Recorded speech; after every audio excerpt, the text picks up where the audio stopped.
Welcome, everyone, to today's session on making impact locally and globally, understanding NST2 and Rwanda 2050, African Union's Agenda 2063, and the United Nations Sustainable Development Goals 2030. Today is October 31, 2024, and we are excited to see many of you joining us from different places. Now, just some quick housekeeping as we get started and dive into the session today. We're recording this session as we would like to share this with you and with other people as well that maybe for one reason or the other, they missed today's session, as we believe that this session will be very useful for you and for other people as well, even beyond today. We would like you to rename yourselves, specifically highlighting where you're joining from. For example, if you're joining in Rwanda, you can just add the city where you're joining from. And a very simple way to rename yourself is to go to the participants tab, and then you'll be able to see your name. And then you click the three dots at the front of your name, and you'll be able to edit your name. So you write your name, and then with an underscore, you can put in your location. And if you're in other parts of the world as well, please feel free to write the specific city that you're in, and then you can also add the country as well. Now, today's session, we would have a lot of sharing, a lot of learning, and also taking action. So the goal would not be that you will only listen to our distinguished speakers that we have for today's session, but at the same time, we would ask that you contribute, we would ask that you join in the conversation, and we will ask that you add in as many thoughts, as many inputs as you like. And like I said, the goal of today is not just to listen to our speakers. The goal as well is that we want to listen to you. We want to hear about the things that you're doing. We want to know more about you.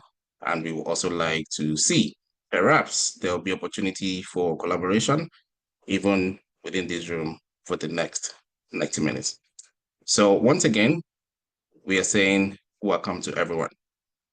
Now, for us to dive in to our session today, we are going to start with a very small game. And the game is called Impact Chain Reaction. And the way this is going to work is that everyone will go to the chat, and we would like you to basically write one statement, and it can be a very short statement, of one concrete local action. And when we say local action, it means something that you can do, or something that you have been thinking of doing, or something that you have actually done, but it's something that is within your local community. It is within something in your capacity to do. And that thing is form of an action that you have taken, that you want to take, or that you've seen other people taking as well. So after that, I'll give you the next instruction of what we are going to do. So I want everyone to go to the chat right now, and basically you are going to share one simple statement. And I'm giving you an example here. So my example here is that I'm starting a community garden. And this is within my power to do, because I can talk to other people around me. For example, maybe on a Muganda day or some other days as well, and we just start a garden with ourselves. So I want you to go to the chat right now and basically type just one local action. Just one, please. And don't make it to be too long, just something very short. I've seen Delphina's typed something there, starting nutrition education in community. Okay, this is probably within our power to do, and that is definitely a form of local action. So we're going to wait for everyone to type this because we're going to play this game together. And this game is going to take us a few minutes, and we want to make sure that everybody is able to participate in the game. So that's one. Somebody sharing about nutrition education. We would like to see what other local action people would like to take. So please feel free to just go into the chat, and you will see the chat just right there within your devices, and type a very short local action that you have been thinking of taking, or that you have seen somebody taking, or that has really caught your attention over the last few weeks, over the last year, or even over the last few days. All right, I can see another one, volunteering community. Okay, that sounds interesting as well, from Chantal. We just wait for other people as well. We have about 1 more minute for everyone to type in the chat. And basically, you're sharing with us one concrete local action. Okay, we have another one from Sandrine. Starting a community tree nursery bed in a community. Okay, everybody is saying something about community.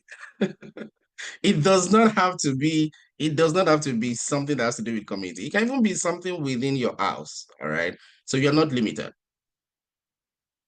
But my own example is that I'm going to start a community garden. So, but feel free to use any examples that you want to use.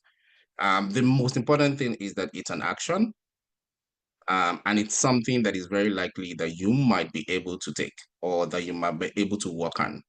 So that's really the goal. All right. We have about 30 seconds more for every other person to type on the chats. And then I'm going to show you the next thing that we are going to do.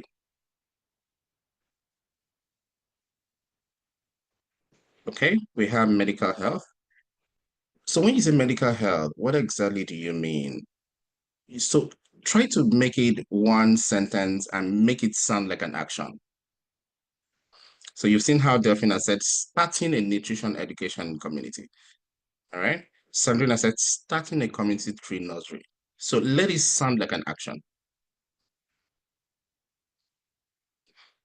I know it's taking people a bit of time to write, but feel free to continue to write, because our goal is that we want to do this together and we want to make sure that nobody is missing out, in this game that we are playing as we get started in our session today.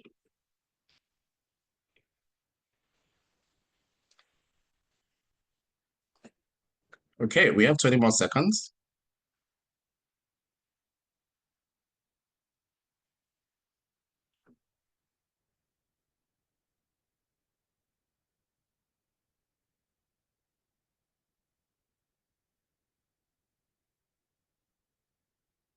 Ten more seconds.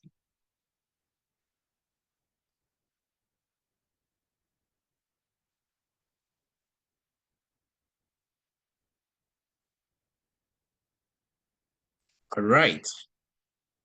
We can see, yeah, we have seen more people typing, which is very good. I've seen someone also shared skill sharing, which is very good as well. Now, we're going to go to the next step of our game. Now, we want everyone to go to every other person's contribution. So for everyone that I've written, now you're going to get an opportunity because people are going to be adding more to what you have shared just right now. And this is going to be a very beautiful one.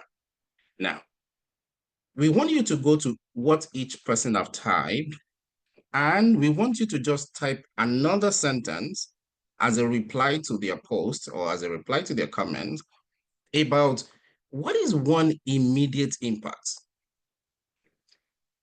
that the action that the person have posted can actually lead to. All right, because we're making this as an impact chain. So I'll give you an example using mine example. So other people could have added to my own comment to say, okay, you're starting a community garden. We believe that your community garden is going to lead to reduced food import.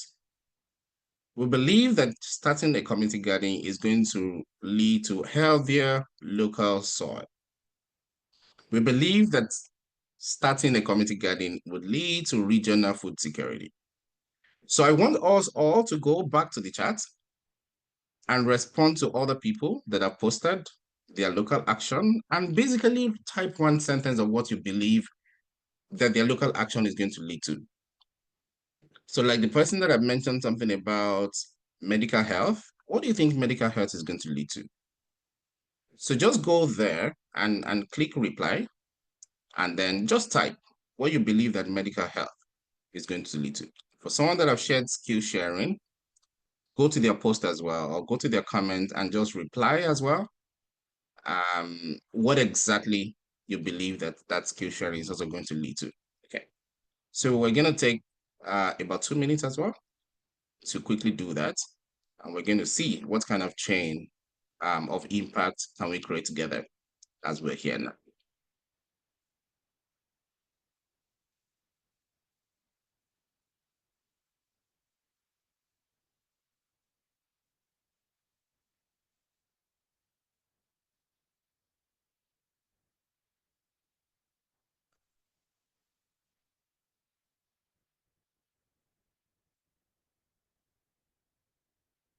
Okay, we can see a few more. We can see some chain reaction happening already. We can see a number of people, they're already typing what they believe the actions of people can lead to. And please feel free to jump on anybody's comments and just add something there as other people as well. Go to your own comment and also add something there.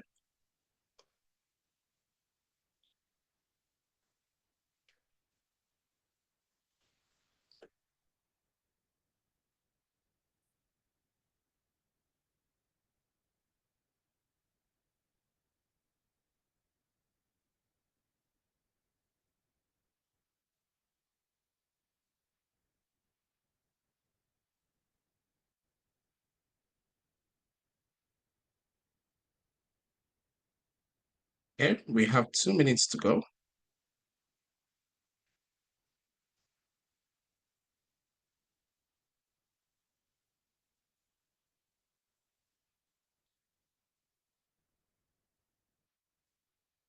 Please feel free to continue to type. Basically, going to people's comments and typing what you believe, what they have said can lead to.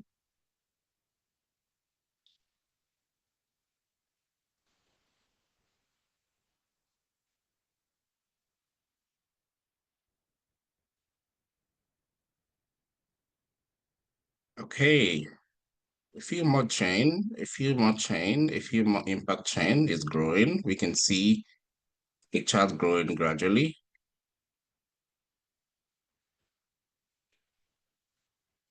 Medical health can lead to elder community. That's what we're seeing there.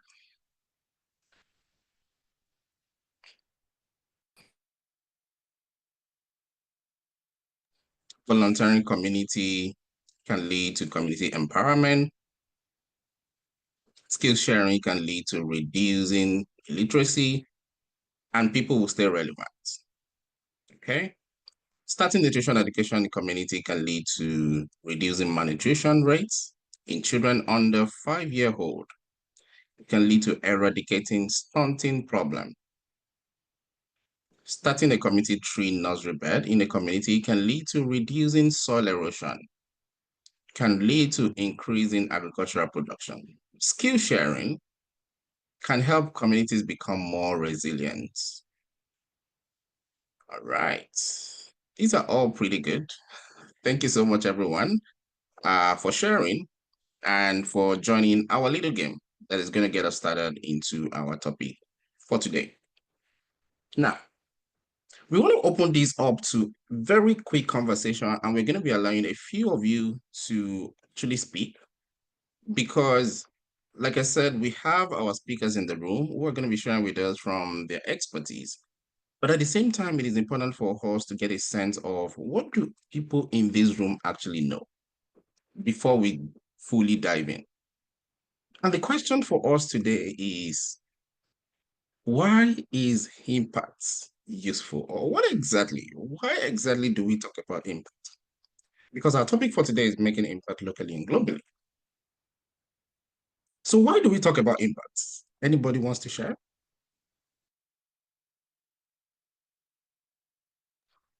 You can just raise your hand or you can unmute and just maybe one sentence or two sentences. Why do we need to talk about impact?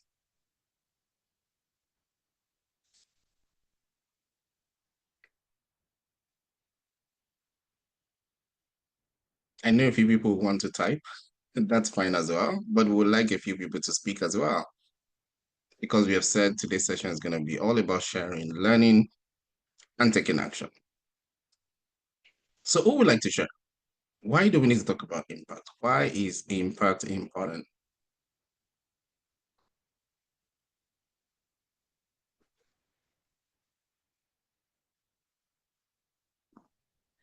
I think we need to, am I audible? Yes, you are. Okay, I think we talk about impact because we want a change, a positive change in our communities. That's what I would say. All right, because we want positive change in our communities. That's why we need to talk about impact. Okay, thank you so much, Delphine, for sharing that with us, and we hope that everybody keeps that in mind. Please feel free as well to put something on the chat if you have some ideas or you have some insight into some of the questions that is coming through the screen. Now, who makes impacts? All right, this is the second question. Who makes impacts? Please feel free as well to unmute and speak. As Who makes impacts? it is It us, is us. Okay. So who is us? me, you, everyone, Okay. everyone Well, who go ahead. everyone who sees the concern to, I mean, who is concerned to make that impact. So if you see that your community lack something like skill sharing, maybe we have a lot of people in our community who don't know how to read and write, you can take that action and be proactive and teach people to read and write. So I think impact, it is me, you, us who need to make it. Right. Thank you so much for sharing that. I can also see something on the chat as well from Nicer. Anyone can make impact if they provide sustainable solutions to problems. Well, we're going to be looking at this very shortly and also with our speakers as well. If actually everyone, just like Delphina said, makes impact, or who are the people that should really, really be making impact? And that's something we're going to be exploring. Now, the final question. So what exactly is impact? Who would like to try? So what exactly is impact?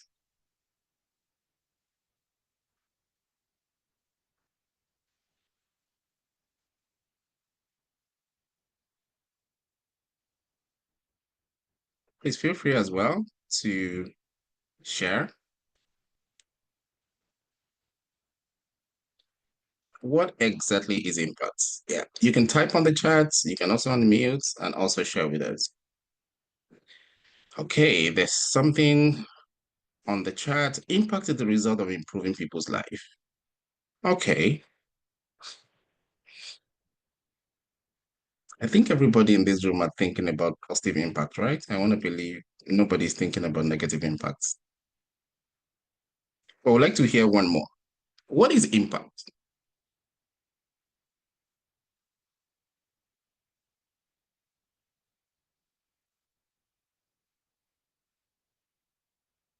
Yeah, please feel free to unmute. Totally fine. We'll be able to hear you. What I exactly think is impact? Yeah. I think an impact could be an action that leads toward a positive change. Okay. All right. Thank you very much. Now that we've established a few things, we would finally now move to bringing in our speakers today. And I really want us to pay a lot of attention because there's another task that we're going to be doing very shortly as well that is connected to the game that we played just as we started a few minutes ago. And our speakers are in the room today, and I'm just going to be bringing them up one by one. And they're going to be starting with just a little bit of introduction. And just right after the introduction now, we will dive into a quick conversation. But I also want to say that as we have this conversation, if there are questions that is coming on your mind or there are resources that you know of, please feel free to actually put them on the chat because that's our goal for today. Our goal is to be able to have bundle of resources, bundle of links, bundle of websites that when we are leaving this meeting today, we will have a whole lot that we have learned and as well actions that we can start taking in our communities or taking the actions that we're currently taking and making them better. So I'd like to start with our first speaker for today in the name of Tristan Murenzi. So Tristan Murenzi is the chairperson of Rwanda We Want organization. And I would just give him about 2 minutes to talk a little bit about himself and what his organization is about. Tristan. Good evening, and thank you very much for having me tonight. I'm really glad, especially, to talk about these topics that are very important, not only to Rwanda, but for the continent as well. So as you said, I'm Tristan Murenzi, and I'm the founding chairperson of Rwanda We Want. I actually founded Rwanda We Want in 2015 at the age of 17 at the time. So if you want to know my age, you'll just do the math. So our institution works on different topics or in different aspects, including we work on youth empowerment, we work on unity and resilience due to the history of our country. We work on health. When I'm talking about health, we focus on two main aspects of health, which is mental health and sexual and reproductive health. And we also work on advocacy, especially for children who live with intellectual disability. So in clinical, that's what we do. And we are present in all provinces of the country, not all districts, but all provinces at least in 2 districts of every province. Currently, our focus for this year, we're working on peace building activities. We are currently hosting an ongoing peace academy, whereby we train young people to become peace builders as a way of life, and not, as a mere job, but as a way of life, because all these 3 aspects, let it be Rwanda 2050, let it be AU's Agenda 2063, let it be SDGs, peace and security is at the core. So obviously, investing in peace building is very important. So peace building, I would say, is our priority for this year.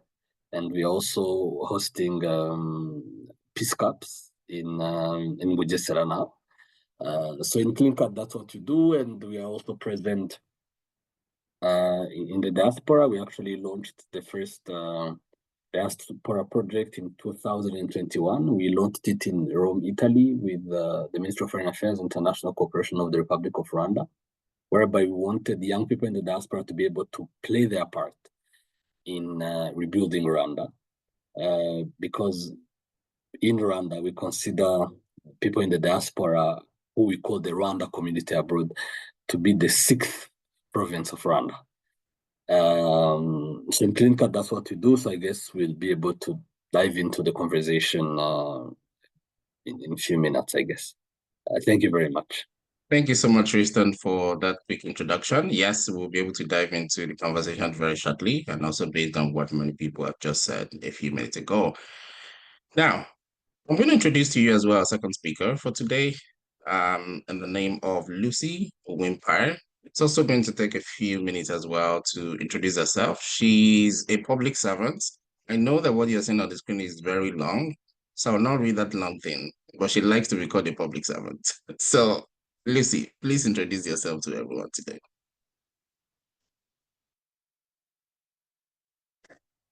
Thank you, Pat, for the quick introduction. If possible, may I ask to go last? Because I'm currently doing something which won't allow me to speak for quite a while. Thank you. That's Just give fine. me yeah, thank you. All right. Thank you so much, Lucy.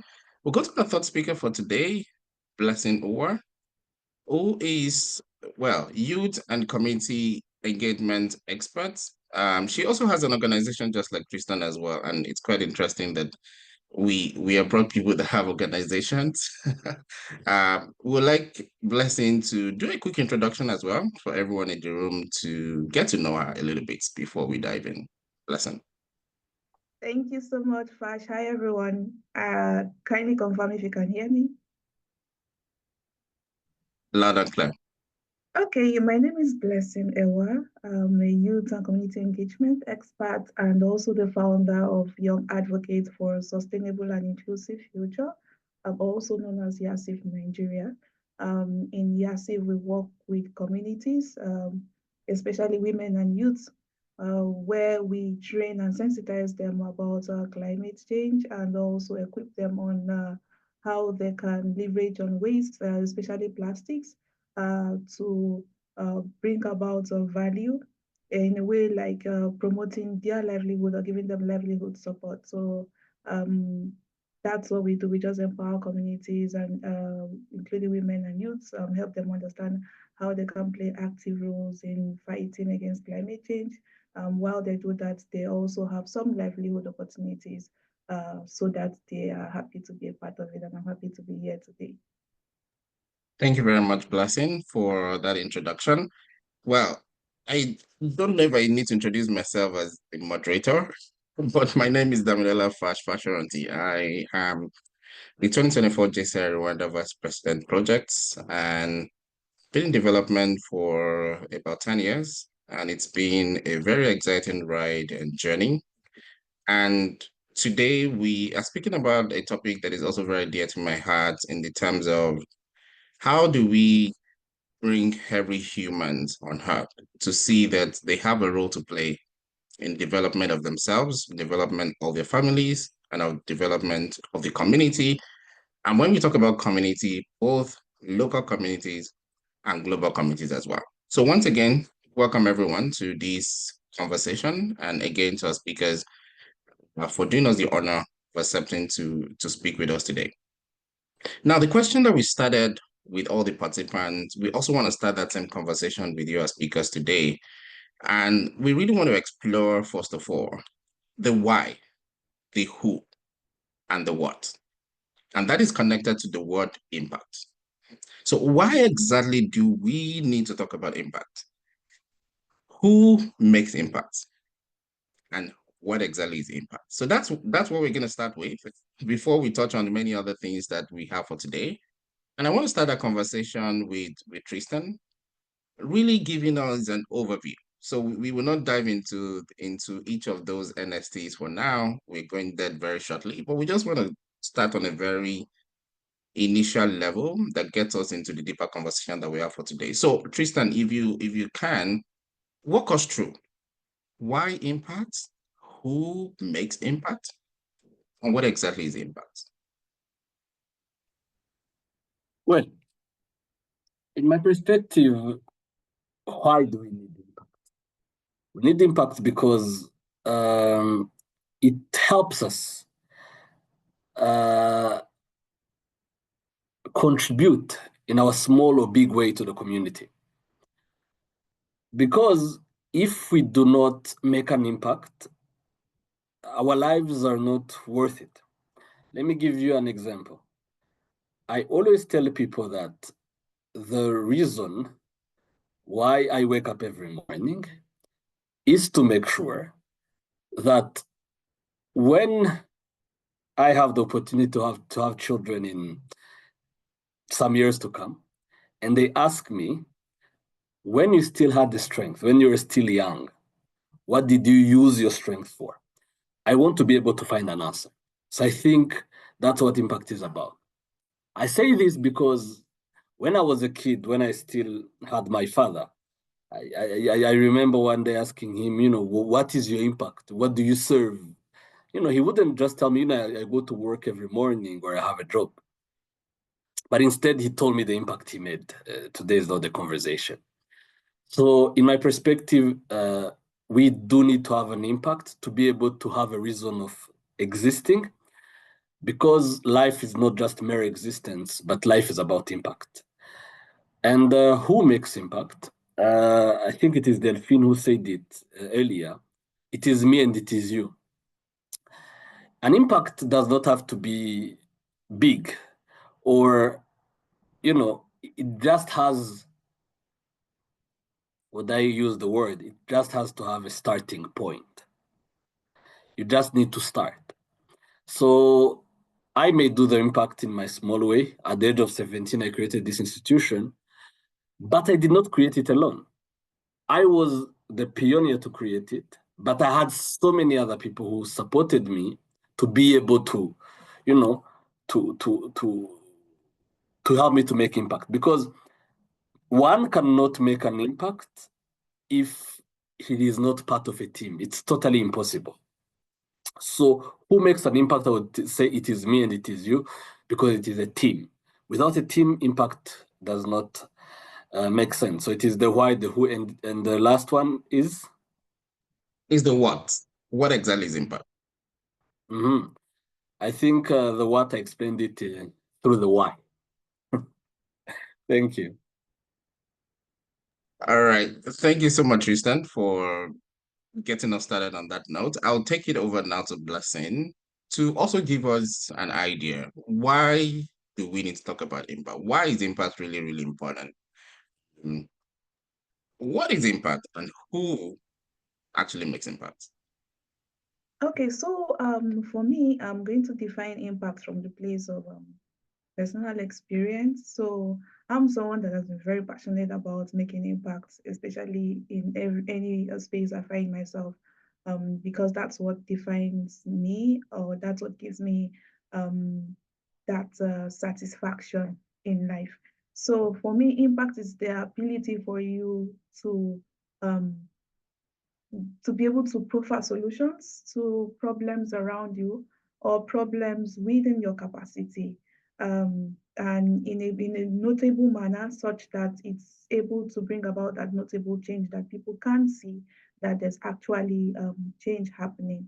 And I also want to define impact as a way of being able to contribute your quota towards serving greater agenda, regardless of any space, if you're contributing to the sustainable development goals or you're contributing to the agenda 2060, whatever it is that is the global agenda, your ability to be able to contribute your quota, no matter how small it is what I would call impact. Because I think over the years, we've had this issue where people feel like because they are not able to make the big change, so they have not been able to contribute impacts towards societal development. So I get to redefine impact for myself and for the people I work with, to let them know that you don't have to be a global change maker. You don't have to do the big things. You just have to bring in your own small efforts to the global community, and your ability to do that is your own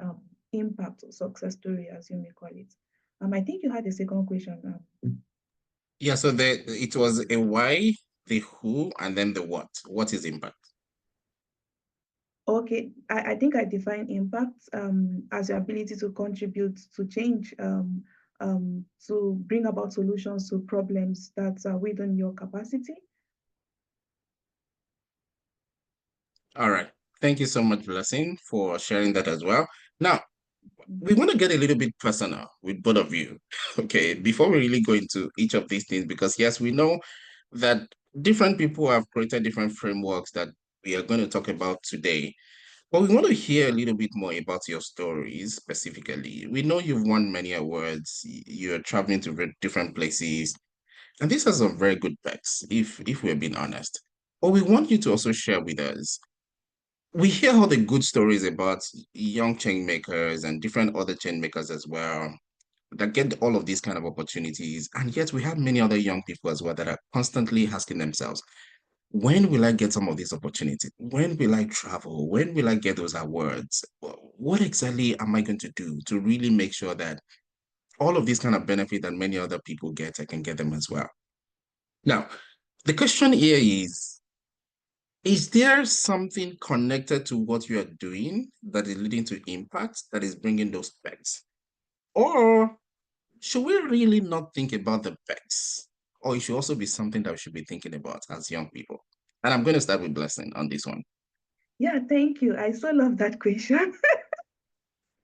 Um, maybe because once upon a time I used to ask that kind of question, like, I think I'm doing a whole lot. Is no one seeing what I'm doing, or I'm not doing enough, or do I need to do more? And I'm happy that now and I have to be the one to answer that question.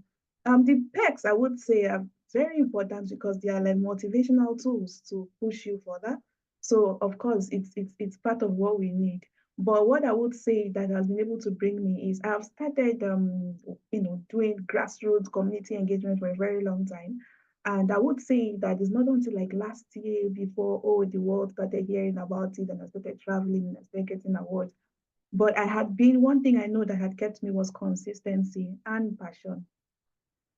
So if your goal is to be able to create change, not necessarily because you want anyone to see you, but because you want to be satisfied by the fact that you have been able to contribute, even if no one is watching, and then you are consistent at it. With time, it's more like building blocks, With time, it from as small as what you think is small efforts, it begins to build into notable efforts where people can now see and they see that, oh, you actually been building for a long period of time. And then they begin to ask, when did you start building? But you see, at that point where you start building, it seems no one cares. Because I know when I started like my work at Project Space Free Communities, it's a major project within my organization. No one cared. We had to go visit ministries. We get to tell them about what we're doing. But it seems no one was interested. We didn't get funding. I recalled I had to use I was working and then I had to use my salary most times. Sometimes I can save up like 2 months' salary so as to be able to get some materials or to be able to support ourselves to be able to do the project. And for me, that gave me joy to be able to see the fact that we get feedback from the community like, oh, thank you so much for coming. Thank you so much for creating the awareness. There was nobody there to say, oh, well done or thank you. But passion and consistency was my driving tool. So I would say that first you need to find an area of passion or what people call a niche. Whatever it is you love doing that you don't get tired of doing, whether there's someone to clap for you or there's someone to acknowledge your work, so long you find joy in doing it, keep at it. Because the mistake I made when I started, maybe I should also share this as well, it might help someone out there, is that sometimes you get too ambitious that you tend to want to do everything. Like I started with the 17 goals. I was doing goal 1, goal 2, goal 3, goal 4, goal 5. There was no goal that you would not find me doing. But I realized that that's not consistency. And in that way, I cannot define myself as my area of passion. So I had to ask myself, what really do you want to do? You cannot save the entire world. You need to look for a part of the world that needs saving, and then focus on it, and then keep at it.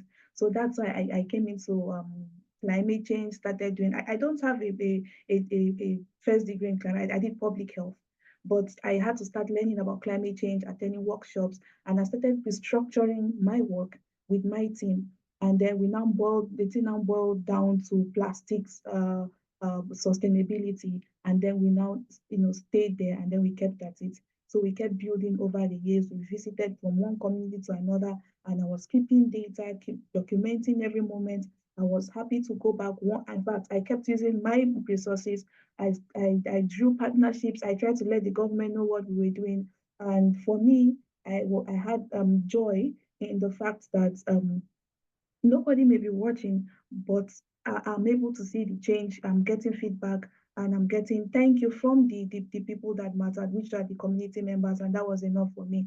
So over the years, I realized that the numbers were increasing, the number of women reach started increasing, the number of youths reach started increasing, and then we now had a story to tell. So when we had the opportunity to tell our stories, I did have a story to tell because I have been building the stories with consistency over the years. And then the story became one that people were willing to hear. And when they heard it, they were inspired. If I had told the story like 3, 4 years ago, no one was interested because the story didn't have a pattern. It did not have a what do we call it now? like milestones, like, oh, this is how far you've come. How was it when you started? How is it now? We didn't have all of that success stories to share. But when I had a success story and I see that I was making notable change in my community, I was now happy and even more I was even more confident now in telling my story because I know this story is true, and then the story is fact. And in that way, people started paying attention. I started going for meetings where I had to speak.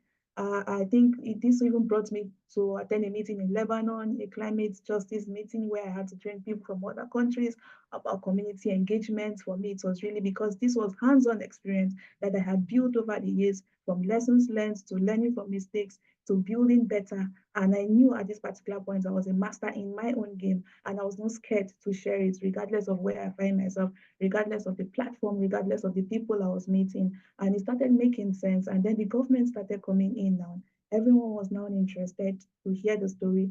And it was the same story that I shared that actually gave me, I'm currently undergoing a Chevening scholarship, a fully funded UK government scholarship, doing my master's in the UK.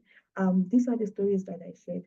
I did share the story like 3 years ago and I didn't get the scholarship, maybe because the story did not have a meeting, it didn't have a structure then. So that's why I say consistency and passion. And the reason why I've added passion is because sometimes it feels like it's failing. Sometimes it can be depressing. Sometimes you're not motivated, but you need to understand your why, and you need to understand what is it that excites you in what you do. In that way, you will keep at it. And it may take some time, but trust me, when you have if you have successfully built that castle with your building blocks, then the world will have to keep quiet, and then they'll have to listen to you this time, and then everybody will be ready to hear your voice. So that's it for me. Thank you so much. Thank you so much, Blessing, for sharing that. Blessing, don't worry, we are coming back to hear about all the travels, okay? And how you are entering all the places and all the awards. I know you got an award recently as well. But yes, today our goal is to dive very deeply into where people can find opportunities, where they can leverage on the things that they're doing and they can use it to achieve many other things as well. And I know all the speakers here today, they are not here to hide anything, okay? Their goal is to share with you as many things as possible. So I'm going to go to Tristan. Same question. Tristan, the awards and all the travels and all the perks that comes with doing impactful work. Do we need to pay attention to all of those perks, or we basically need to pay attention to impact? What does that journey look like in your life? Honestly, I don't want to talk after Blessing anymore because it's very difficult. Because as she said, when she shares her story, everyone else keeps quiet. And you're giving me this exam. You're giving me this exam of talking after her. Indeed, it is very inspiring. Your journey, even though you didn't give us all the details, but it's really, really inspiring, and keep up the good work. So, how do we answer this kind of question? In my own view, when you do impact and just focus on the impact, benefits come along the way, whether you want it or not. You meet them on the way.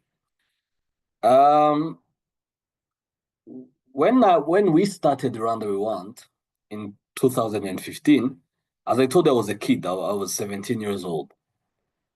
I never knew that Rwanda We Want was going to become an institution that was going to hire me and hire other people. And I even never knew that one day I will even lose my job in Rwanda We Want.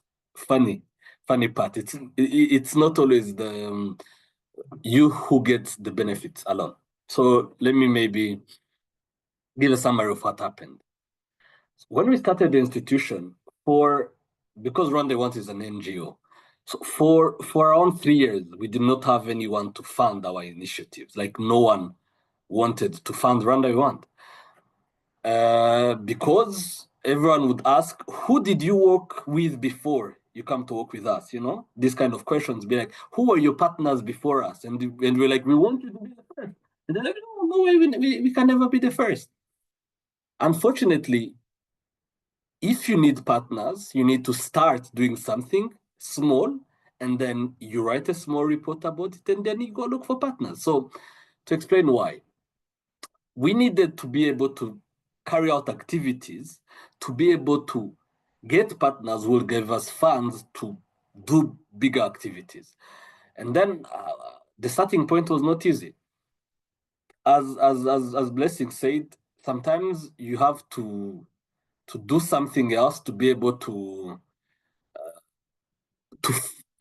support your own impact or your own institution. When we started Rwanda, we were just high school students, and then later we became high school graduates. So the biggest job I could get at the time was to be a waiter in a restaurant, obviously. So I went and became a waiter in a restaurant to be able to get, when you're a waiter and you do your job well, you get tips. And then when you get tips, it's relatively enough money to be able to carry out an activity, especially in the rural areas. So I would, use that money that I worked in being a waiter, and my other co-founders, my colleagues, were also doing almost the same. And then would bring that money together and be able to organize events, to be able to organize outreach events. Even sometimes we would even organize conferences, small scale conferences, but we would, because we wanted to be able to make an impact. We were doing that because we believed in what we had as a vision. We believed that, this country was going to be bigger or smaller, depending on the minds of its people. So we knew that if we did not play our own impact, history was going to ask us. And our children, as I said in the beginning, were going to ask us one day what was the impact. So along the way, we funded our own initiatives. Like I remember I was a waiter. I was saying my other friend was selling bus tickets in the bus park of Nyabugogo, and then we would bring up that money to be able to to carry out activities, and then we would meet sometimes to be able to write concept notes, to be able to write anything, and then we did our best up until 2000 and end of 2018, where even if Rwanda one started 2015, where we got our very first partner. And I would like to thank the government of Rwanda, because the government of Rwanda was actually our very first partner through what was then called the National Unity and Reconciliation Commission, which is now embedded into the new Ministry of National Unity and Civic Engagement. But at the time, it was a commission. And then that commission were like, you started, we've seen your work, so we wanna, be able to work with you. So to cut the story short, later we started doing projects with the funds from the European Union, from the USAID, the US government, the Interpeace. Now we are working with Koika. Like, we ended up getting bigger partners, but because there was a start at a certain point, because they were like, if you were able to do such a big impact with no funds, what could you do if you had funds? So maybe that's what resonated. So like it's a journey of 9 years. So that's why I'm skipping. And then we realized with the government of Rwanda that the impact we were making here on the Rwandan youth could also be made on the youth abroad. So at the time, I remember being invited by the then Minister of Foreign Affairs, Dr. Vincent Biruta, at the time was Minister of Foreign Affairs, and like, do you think of taking these kind of programs outside? And they were like, yes, because we even had some requests. And then that's how we actually launched our first activity outside the Rwandan borders, which we launched in Italy at the time, which had impact, and then gave us more visibility. But the reason why institutions were seeing what we were doing is that we were communicating effectively what we were doing. So communication is very key, because most of the time when young people tend to get the funds, like the benefits we're talking about, they tend to invest that in themselves instead of investing the funds into the institution. Because when you invest it into the institution and be able to communicate it, the institution grows and you also grow. And then due to that, I was also like blessing, able to get selected for a master's in the United Kingdom. I also went to Coventry to do my master's. And then funny enough, when I was, before I leave, I had this title or position called executive chairperson. So which means that I was both leading the board and the executive, which means the staff. And then before I leave for my master's, because we needed continuation, we had to appoint an executive director who would, now lead the staff and be on the payroll of the institution, obviously. And then, funny enough, when I was in the UK, a few months before I came back, in Rwanda, there was a law that I think you heard about, whereby now NGOs can only spend 20% of the amount of money that they collect. I don't know if you've heard about that. So obviously, when I came back, I couldn't get my position back because it would be a duplication of positions. And then if there is duplication of positions, it will go beyond the 20%. And then we'll be breaking on not only the Rwandan law, but also we'll be breaking the law of some of our our partners. And then I'm going to add on something regarding that called humility. And then I realized that if I wanted to go back to work, it would mean that it would change the executive director who was there.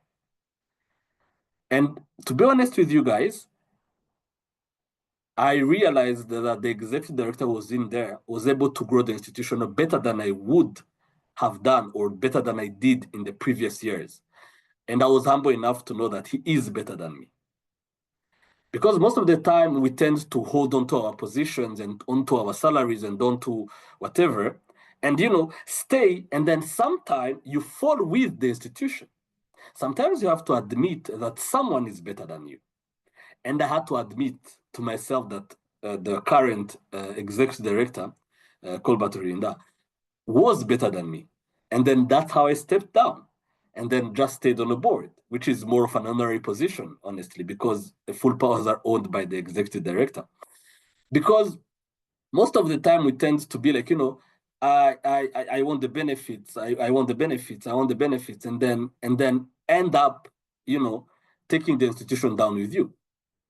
So what happened is I had my own reflection. It was like, am I proud of the impact I was able to make in Rwanda in the past 8 years I've been at the head of the institution? And I said, yes, I was. If I continue, will I make better impact than the leader who is in there today or not? And then with self-reflection, I was like, he is doing it better. Because he was able to think about new projects in a way that I was not able to think about it. So to go back, it's a very long story, so I had to cut it short. To go back to the question of should we care about the impact or the benefits, I do not remember the term you used for benefits. What was the term you used for benefits, Flash? I mean, the pets. Pets. The pets that comes with doing impactful work. Yeah, it's my first time to hear that that terminology, actually. The thing is, let me continue using the word benefit if it's okay. The thing is, the impact always should come before the benefits, because in a one way or another, when you focus on impact, the institution grows. And then without you knowing, you also grow with the institution. But when you only focus on the benefits, you both lose the benefits that you're going to get, the institution loses them, and obviously the impact is lost. So I think the focus should be on the impact. And I think I'm a witness, if I would say, of the fact that when you accept that impact of the institution is bigger than your own person, you get both. Like the institution grows and you grow also. Because later I was able to get another job because of the experience I had in Rwanda. So But if I had, carried on and, hold on, I wouldn't have a job today and the institution wouldn't be here today. Thank you very much. Thank you so much, Tristan, for sharing all of that with us. I want to check with our third speaker, Lucy. Lucy, are you okay now? Okay, there's a lot of claps and great emojis for both our speakers. Okay, we'll continue and we'll try to catch Lucy again. There's a lot more that we want to talk about today, but I also want us to get into each of these things that we have put on the slide. Excuse me. Okay, great. Yes, can I go? Yes. So two things that you're going to do for us. One, give us a bit of quick introductions about yourself, especially as being a public servant. This is very important for us to hear because many times people don't think public servants are making any form of impact. Okay. So we'd like to hear that. And secondly, share with us, as a public servant, what would you describe as impactful in the kind of work that you do? All right. Hi everyone. Again, I'm so sorry that I'm coming in a bit late and there'll be a bit of background noise. So a quick introduction. Lucy. I'm a public servant, as Pasha said. I work for an agency called RISA, which is under the Ministry of ICT and implement the digitization of the citizens. Yeah. So you mentioned something which is quite funny to me when they say they don't see the impact of the government, but really the biggest impact comes from the work of the government because its work directly touches the citizens. When you go into all sectors, let's say we are looking at infrastructure, they build roads, they build schools, hospitals, and those are the things that really touches people. And when you go back and see how the private sector is working in that regard, it's not as big as you think. And they also get to work because they're in partnership with the public service. So if I was to touch directly to where I work and what I work on,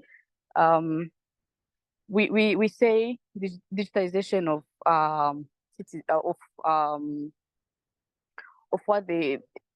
what we have here in the country. Yeah, we're seeing at things such as having internet, something as simple as that. Sometimes we think, okay, now we have 4G, now we have I don't know, broadband, but that only comes in when we get to when the government get to bring this.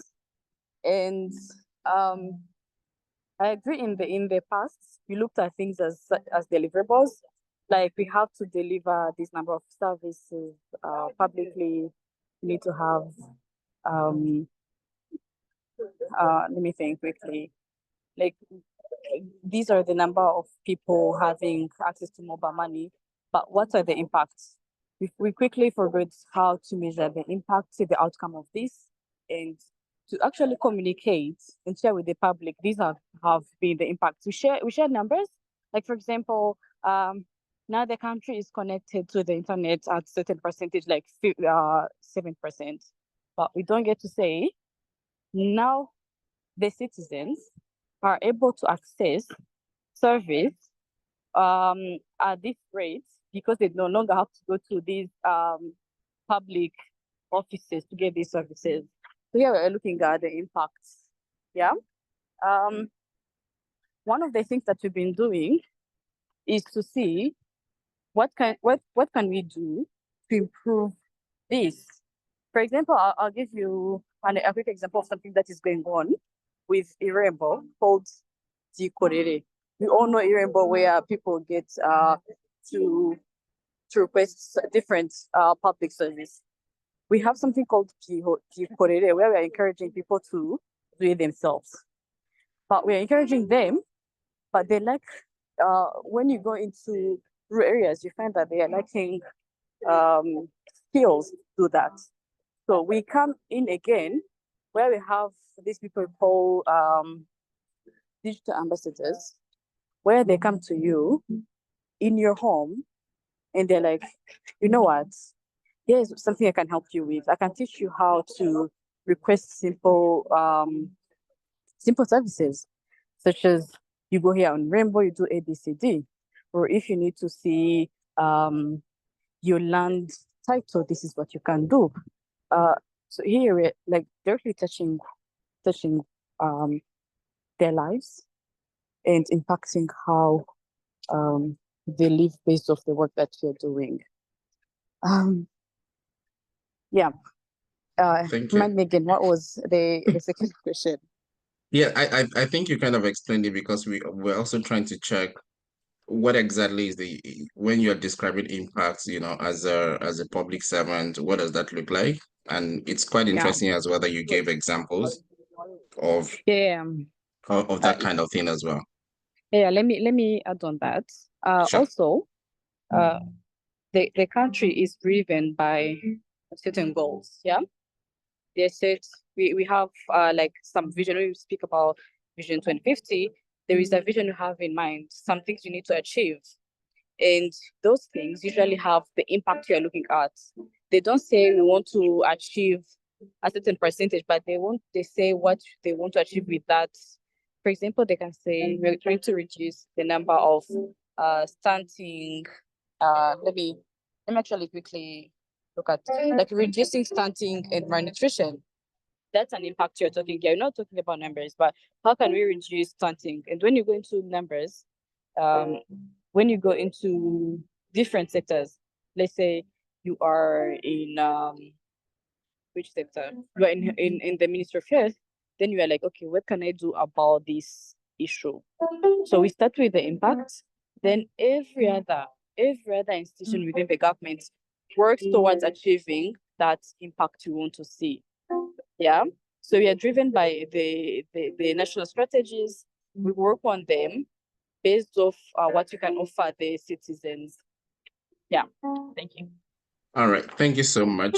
And thank you, Lucy, for taking us now into the kind of second part of what we really wanted to discuss today. And before we dive into it fully, I want to ask a quick question from everyone. And I would just like everyone to just basically reply on the chat. Have you heard about SDGs before? Sustainable Development Goal 2030. Please type on the chat yes or no.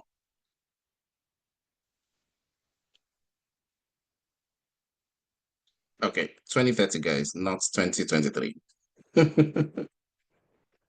Please type yes or no. Okay, I've seen 2 yes. Okay. A lot of people are very smart in this room. Quite interesting. All right, let's wait for a few more responses. Have you heard about the Sustainable Development Goals 2030?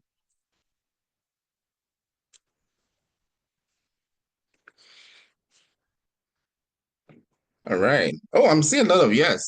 So maybe we should not even talk about that for today, and we'll talk about the remaining ones.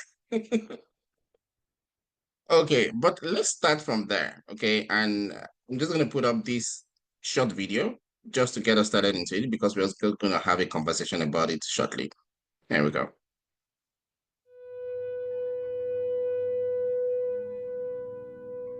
We can be. We must be the first generation To end extreme poverty. The generation most determined to fight injustice and inequalities. The generation that saves the planet from climate change. And this is how it will get done. The global goals. a 15-year plan For everyone, everywhere. with no one left behind. We will live in a world Where nobody anywhere Lives in extreme poverty. Where no one goes hungry. where no one wakes in the morning Asking if there will be food today. we will live in a world where no child has to die. Diseases we know how to cure. And where proper health care is a lifelong right for us all. We will live in a world where everyone goes to school. And education gives us the knowledge And skills for a fulfilling life. We will live in a world where all girls and all women have equal opportunities to thrive and be powerful and safe. We cannot succeed if half the world is handed. we will live in a world Where all people can get clean water. and proper toilets At home, At school, and at work. We will live in a world where there is sustainable energy for everyone. Heat, light, and power for the whole planet. Without destroying the planet. We'll live in a world where economies prosper. A new wealth leads to decent jobs For everyone. and we will live in a world where our industry, Our infrastructure and our Best innovations are not just used to make money, but to make all our lives better. we will live in a world Where prejudices and extremes of inequality Are defeated inside our countries. and between different countries. Where people live in cities and communities that are safe, progressive, And support everyone who lives there. where we replace What we consume. Planet where we put back. What we take out of the earth. We live in a world that is decisively rolling back the threat of climate change. Where we restore and protect the life in our oceans and seas. will restore and protect life on land, The forests. animals, the earth itself. with peace between and inside countries. Where all governments are open. And answer to us for what they do at home and abroad. And the justice rules. with everyone equal before the law. Where all countries and we their people Work together. partnerships of all kinds To make these goals a reality. These are the United Nations global goals For sustainable development. Let's get to work.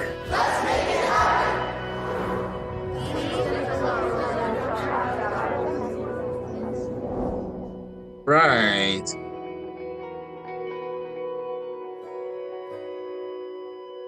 Just for anyone that probably don't know about these goals before, Sustainable Development Goals is gonna, well, we started from the Millennium Development Goals, which ended, and we kind of moved on to this one.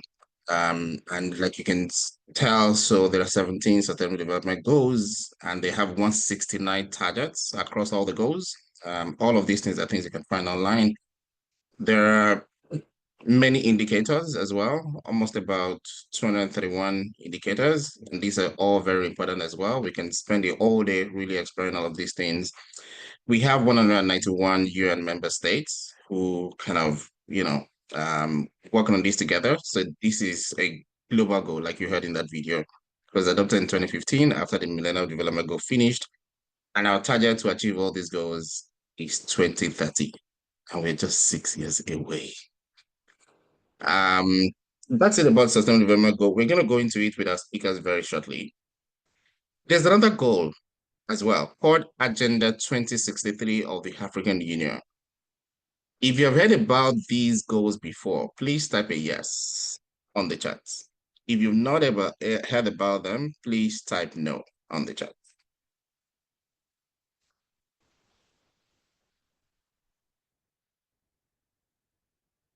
Okay, Agenda 2063 from the African Union.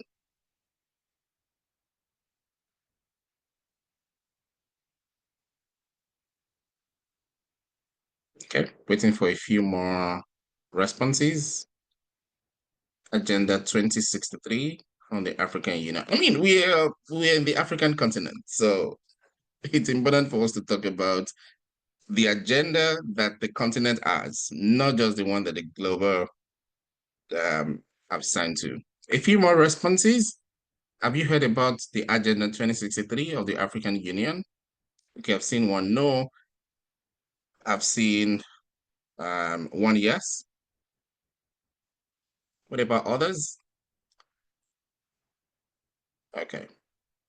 No. All right. So it looks like we're having more no's than yes. So I think it will be really important for us to talk about this. And I will just show you a very short video as well that gives you a sense of what this is about. And this is Agenda 2063 of the African Union.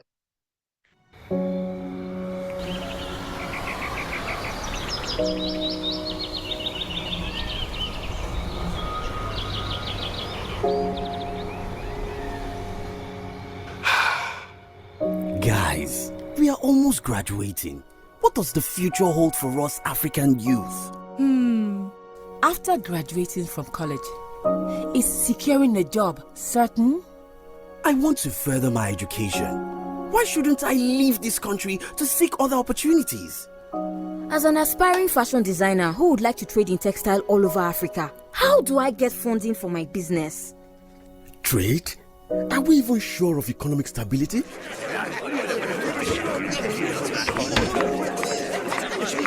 As for me, I just want to expand our family farm and set up a food processing company.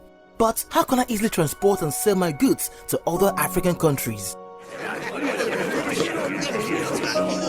Have you not heard of Agenda 2063?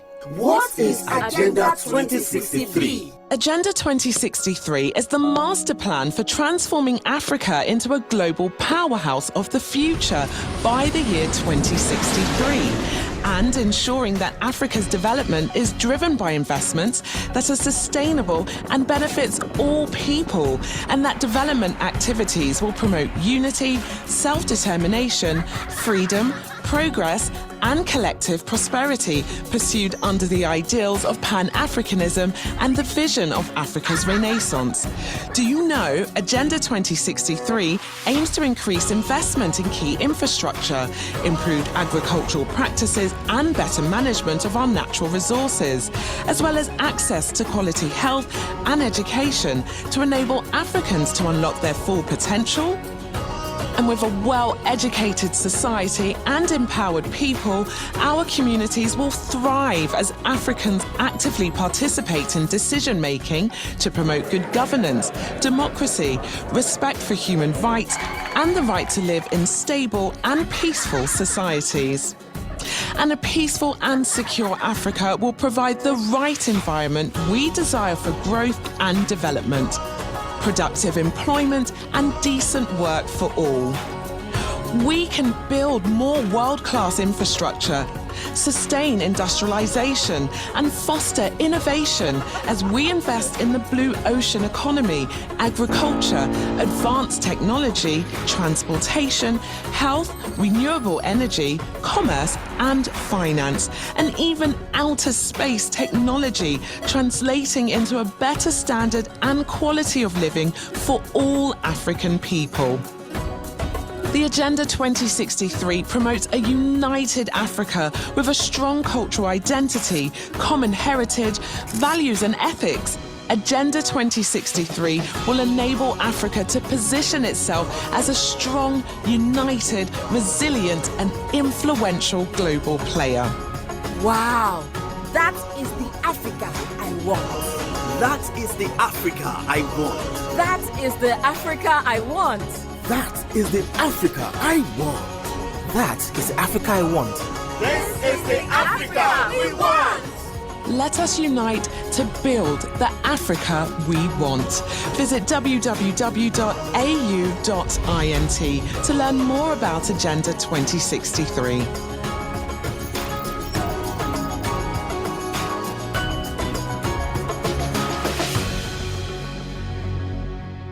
Right.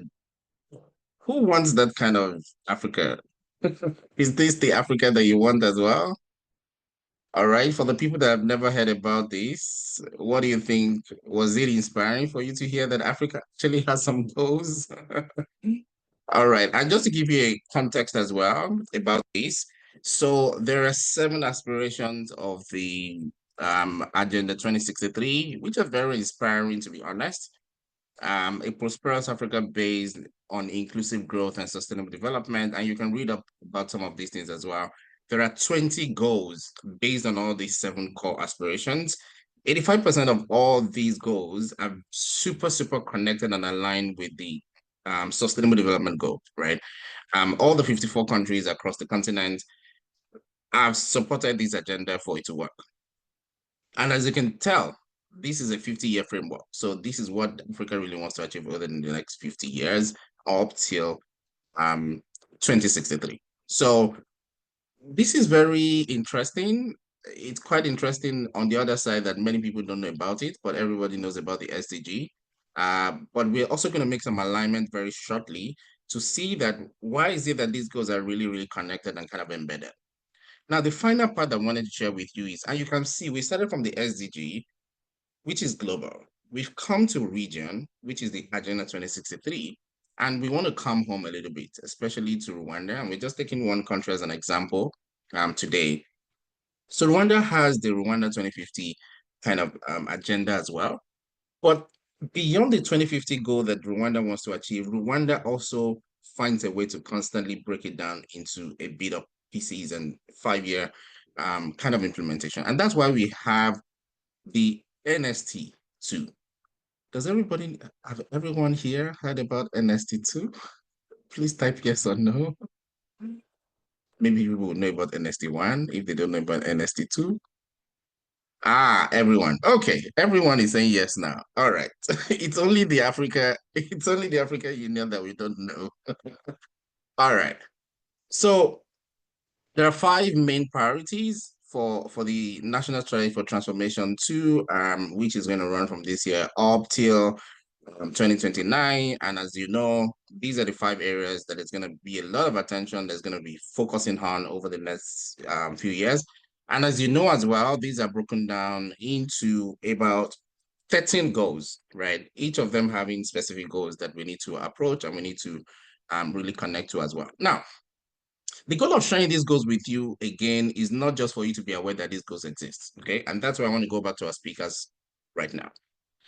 I'm going to be asking Blessing to talk a little bit more around the SDG goals and how she has really used the framework to get opportunities and really to change the lives of people. Okay. I'm going to be asking Tristan to talk more about the African Union Agenda 2063 and what he has seen from there and how they have really weaved it into their work and how he constantly uses that to impact and of course to change the game. Okay. And if we still have Lucy in the room or at some point when the 2 speakers are done, I also like Lucy to speak a little bit about the NST2 and maybe even share some of the kind of resources, opportunities that is coming now that at least you can hear a little bit from a public servant. There's a lot of different resources and a lot of opportunities that has been weaved around the NST2.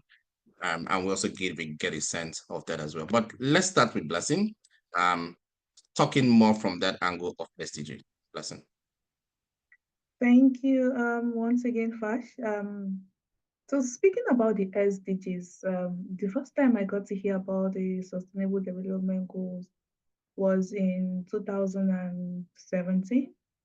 I was attending a meeting, and that was just immediately after our National Youth Service Corps.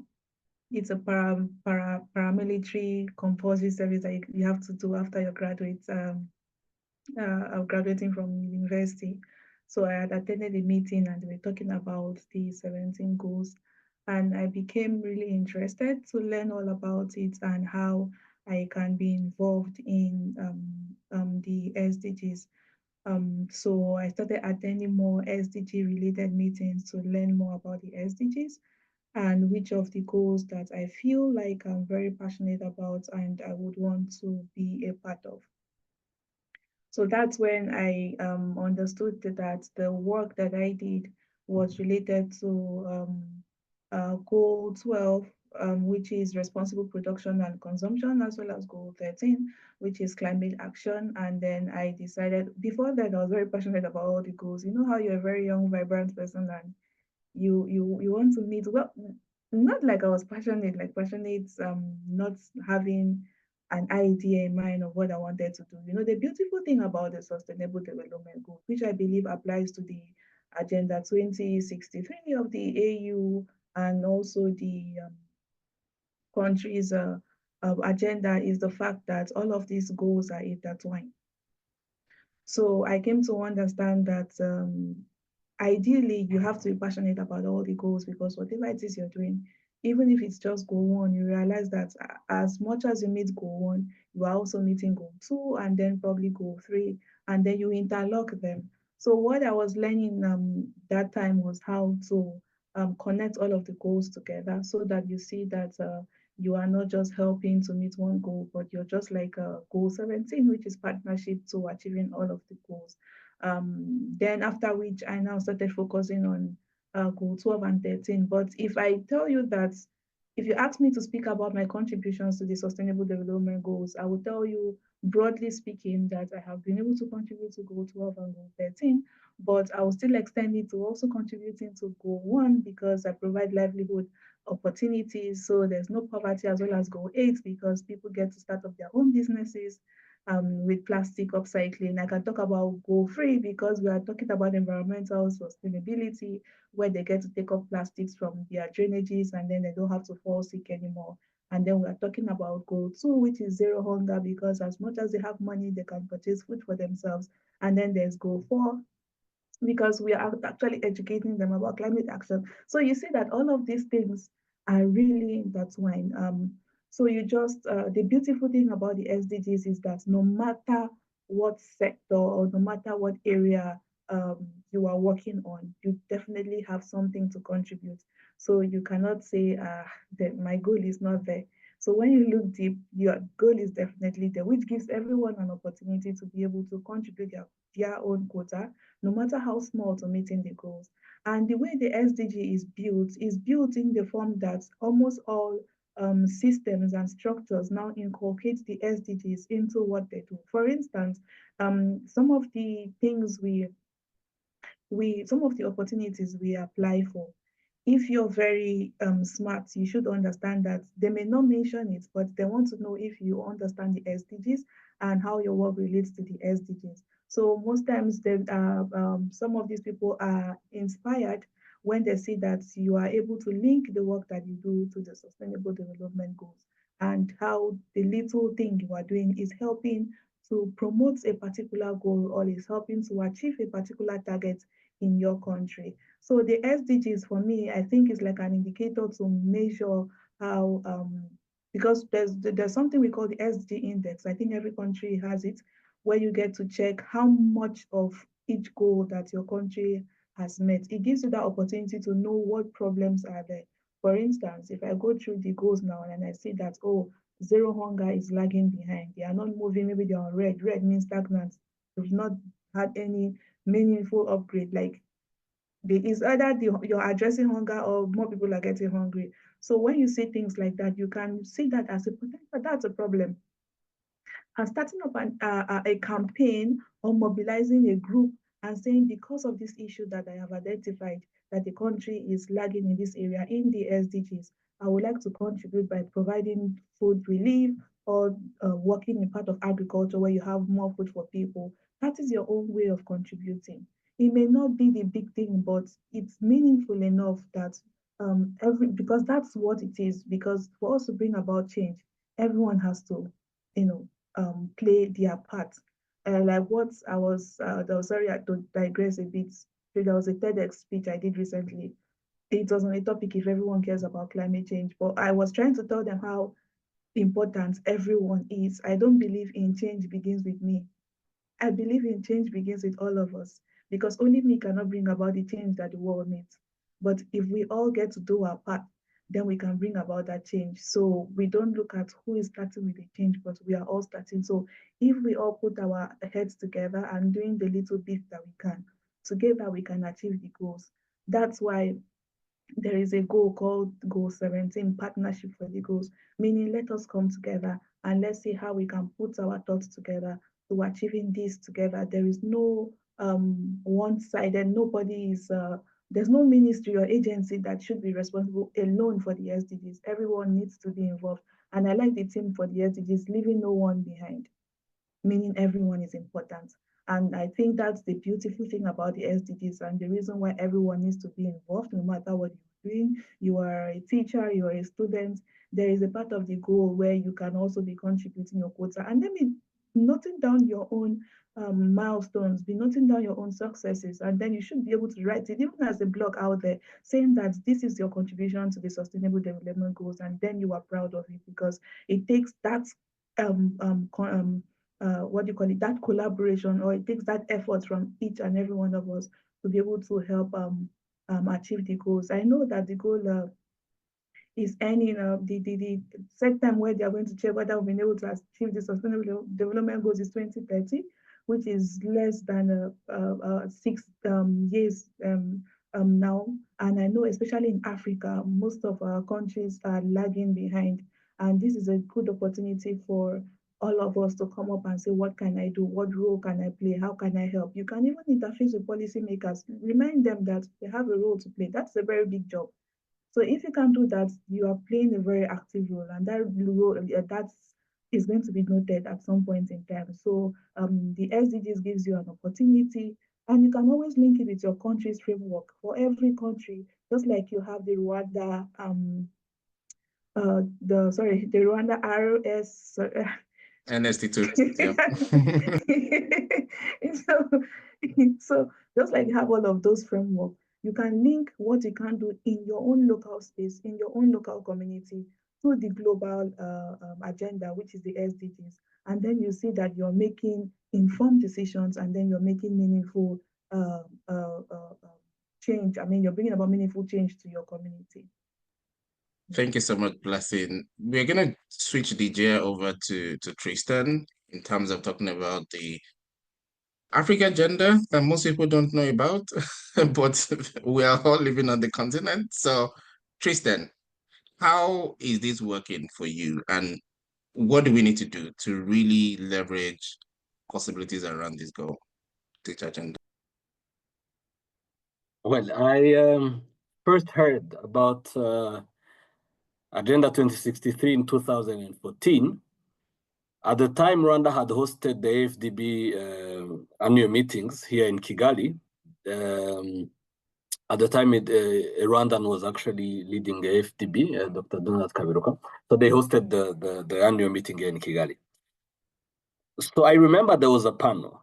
I will remember there was a panel which comprised of the former EU commissioner, president of the commission of the former EU African Union Commission, Dr. Nkosazana Dlamini Zuma, President Kagame, and the then deputy president, by now president of Kenya, William Ruto, and former president of Nigeria, Obasanjo, Olusegun Obasanjo. I remember they were talking about the Africa we want, and then President Kagame brought up. I mean, I was watching that on TV, by the way, because I was a kid, so I was not invited in the room. So I remember President Kagame saying, achieving the Africa we want is impossible if we do not start these whole initiatives on a local level, on the national level, starting with like the countries we want. That's actually what inspired me to create the Rwanda we want. Because the Africa we want in 2063 is the prosperous Africa. It is an integrated continent. It is, with peace and security, strong cultural ties, people-driven development. But the thing is, it's very hard to be able to achieve this agenda or this vision of 2063 if Africans do not actually believe in Africa. And unfortunately, we do not believe it to an extent that big vision such as the big vision of 2063, I think very few Africans know even about this vision. And I think that's one of the issues we're having. But the biggest issue we're having in not achieving the Africa Agenda 2063 or the Africa we want is embedded in the second core component of this vision, which is having an integrated continent. And even when the African Union was founded, in 1963, by the founding fathers, of course, at the head, there was study for Dr. Kwame Nkrumah, Gamal Abdel Nasser, our good neighbor Mwalimu Julius Nyerere, and others. When they founded the African Union, at the time the OUA, the Organization of African Unity, their vision was to have an integrated Africa, whereby each African will have that, that sense of having the richness in that identity. But unfortunately, it has disappeared. And then that disappearing of that unity, if I say, led to an extent that touched a big vision. Few people know about it. and I think this meeting is part of it. And I do not blame my fellow youth for not knowing the Agenda 2063 because people do not even talk about it. And I think that people do not talk about it because they do not believe in it. However, as we saw in the small videos when we were starting, young people have aspirations. We dream to have this quality education back in Africa. For instance, Blessing in the beginning has said that she has got a scholarship to go study in the UK through the Chevening. I also had my opportunity to go to the UK. But my dream is that I will not have to travel and leave my family and go there. So that's why we should be able to play a role in building Africa 2063, whereby our children will not have to travel miles and miles away to go and be stigmatized in Europe or be treated as mere beggars in where we were. Because everyone who had the opportunity to live in the West knows that. We know that we are seen as, we see these people who receive us as demigods and we are just mere servants. And I think it's because we end up going there to beg for their education because they have a better education, but I think we could make it better. But why don't we have good education systems in Africa? Why don't we have a prosperous Africa? I think it is embedded in what the founders of the African OUA, Organization for African Unity, dreamed about, which was having an Africa which is free from ethnicity, which is free from racial aspiration, races, religion, like these things that divide us. Actually, Rwanda is an example of seeing how ethnic differences could actually lead people to kill each other. So the first thing we should understand is that these races do not bring anything to us apart from division. The first thing we should accept, I know I'm going into these details, but it is because this is what is the core of what is at stake in Rwanda and in Africa in general. Rwanda has been a good example of stopping, races, of ethnic groups and everything, because, we in Rwanda, we do not, consider ethnicity as something that someone would brag about. We only think about the character. And this is a good beginning. And then the next step would be peace. Because peace is not just the mere absence of conflict, but it is also a presence of prosperity in that peace. So what I mean by this is we should not think that just because Rwanda is a peaceful country, we should not continue investing in peace. As I said when we were starting, in Rwanda, one of our main objectives is peace building, because you can see the tensions in this region that we are in. So if we do not create the next generation of peace builders, all this development that is being built may be destroyed. So what I was going to say, to summarize, is these small institutions that we are creating, including Rwanda we want, in Rwanda, which we hope there will be, Kenya we want, Burundi we want, and every other thing, is to be able to play our small part in achieving our country's vision, which in reciprocity, if I would say, plays a bigger part in making us achieve the bigger African continent. But that will not happen if we still see ourselves in races. That will not happen if we do not believe in our own continent and be able to read what the scholars of our own continent write, not only based on what the Westerners write. That would be a good beginning. And I urge you to be able to read the Africa Agenda 2063. I urge you to understand it and then to be part of it, to play a small part of it, because as the founding father of the Organization of African Unity, his very famous speech, which I think most of you know about, entitled "Africa Must Unite." If Africa does not unite today, if we stop seeing each other, seeing ourselves just as,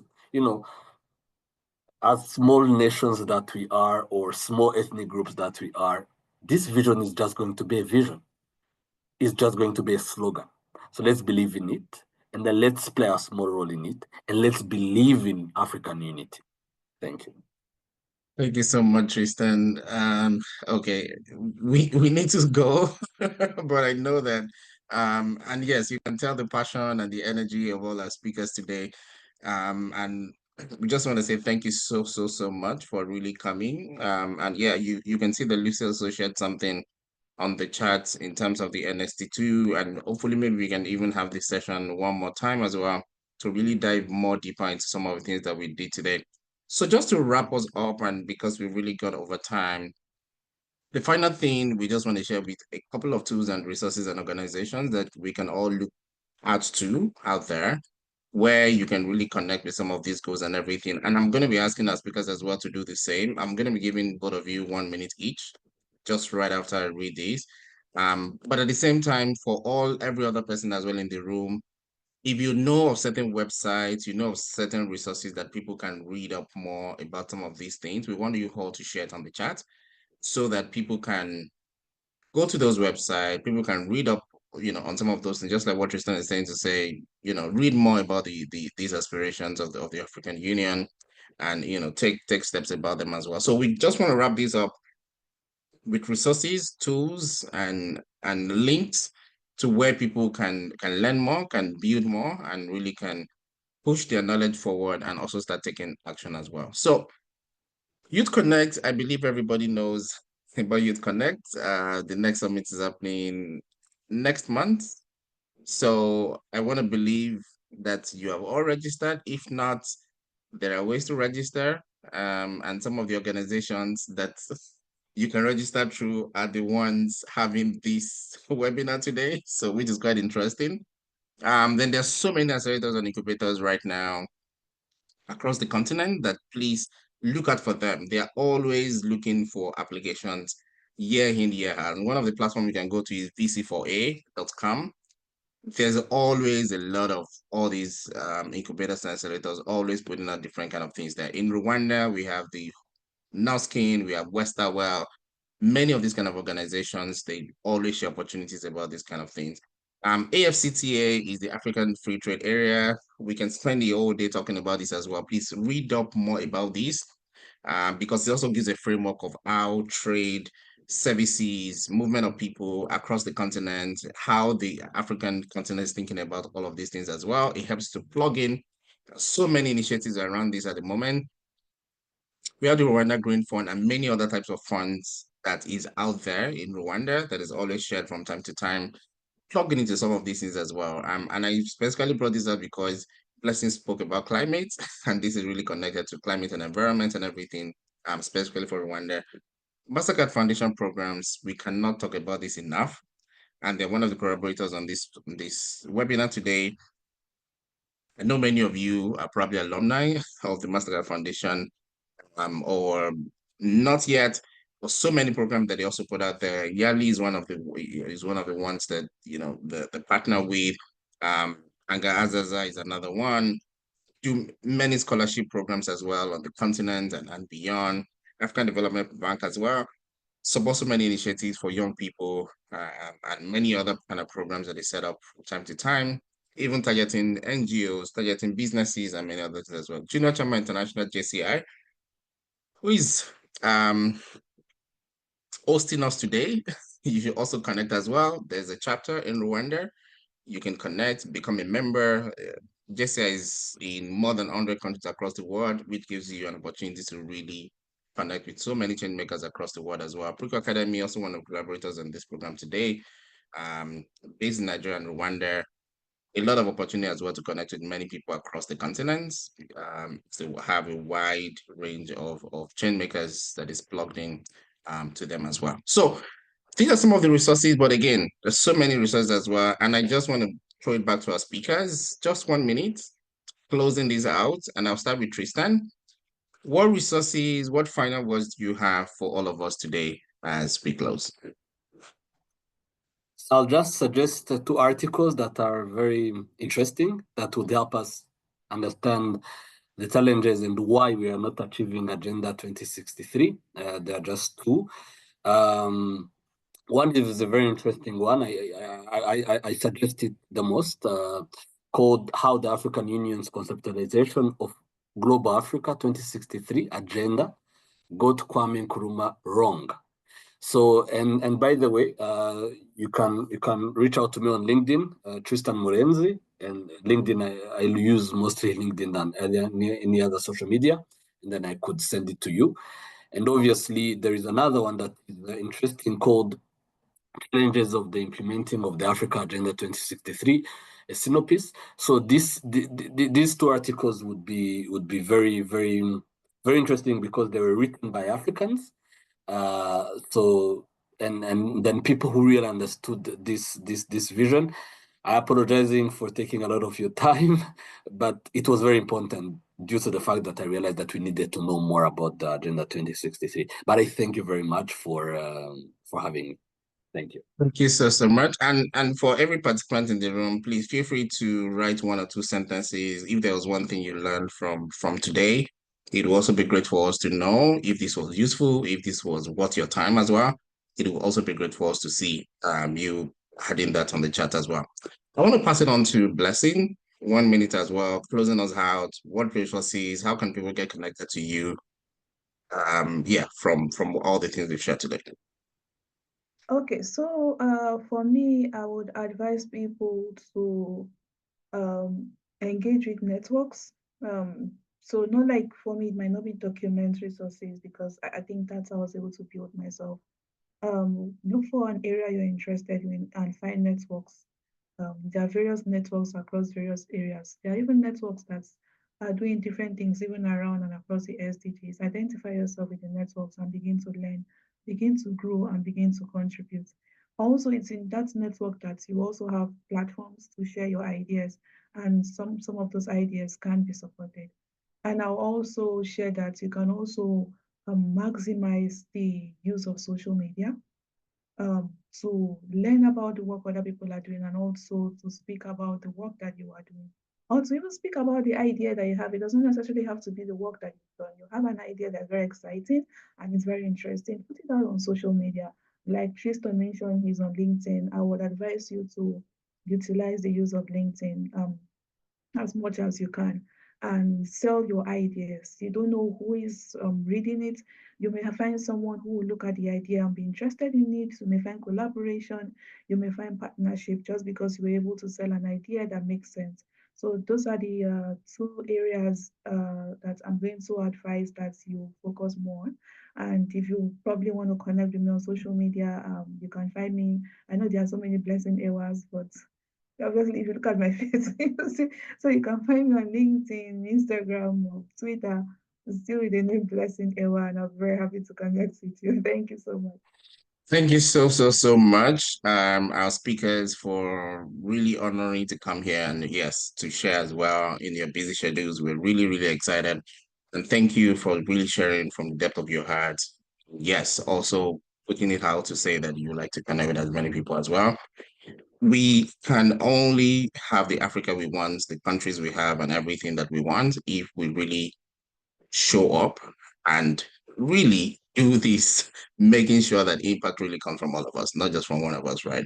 So thank you so much, everyone, as well, that joined us today. Thanks for all your participation. Thanks for adding some of your local actions that you like to take.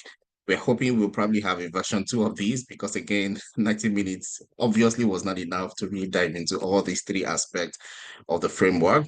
But once again, we're hoping that you take some action from here, either now that you know about the Agenda 2063, a bit more about the NST2, and a bit about SDGs as well. You find your place out there in the world, start creating some action, creating some initiatives, and really making sure that you make the world better from your home, from your communities, and across the world as well.